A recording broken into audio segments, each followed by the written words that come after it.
कि शेर जो है, कहां, श्रीलंका के झंडे में देखा होगा आपने शेर।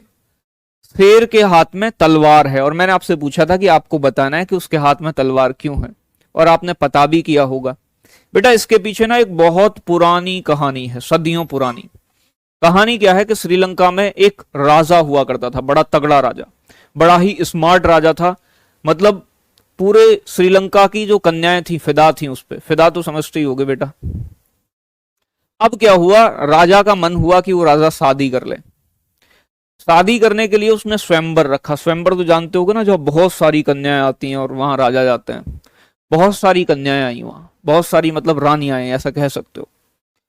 राजा के पास बेटा एक बीज था। किसका? गुलाब का बीज।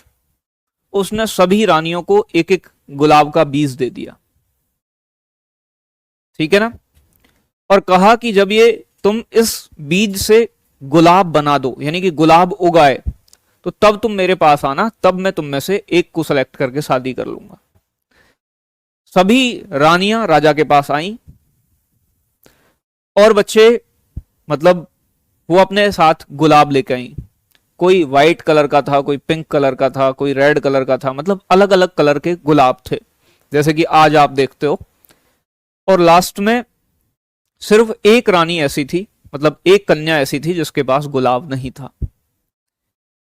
उसके पास क्या था फिर? तो उसके पास था बेटा गुड़हल का फूल। गुड़हल जानते हो ना आप? गुड़हल भी एक पेड़ होता है, फूल आता है उसका, गुड़हल का फूल। राजा बोला भाई सभी के हाथ में गुलाब है और तुम्हारे हाथ में गुलाब क्यों नहीं है? यूं कि राजा जी ऐसी बात है, दिमाग तो खराब करो मत, तुमने बीज ही मुझे गुड़हल का दिया, तो अब गुलाब कहां से लेके आऊं मैं? राजा बड़ा प्रभावित हुआ और उस कन्या से मतलब राजा ने क्या कर लिया? विवाह कर लिया। ठीक है भाई। तो अब राजा की प्रेम कहानी तुम्हें कैसी लगी ये बात बतानी है, जल्दी से बताओ। अच्छी लगी? तो अब तुम्हें पता चला होगा ना राजा की लाइफ कैसी रही। राजा एकदम स्ट्रांग था, बड़ा मजबूत था। ठीक है बच्चों। बात रही शेर के हाथ में तलवार क्यों है, ये हमें नहीं पता।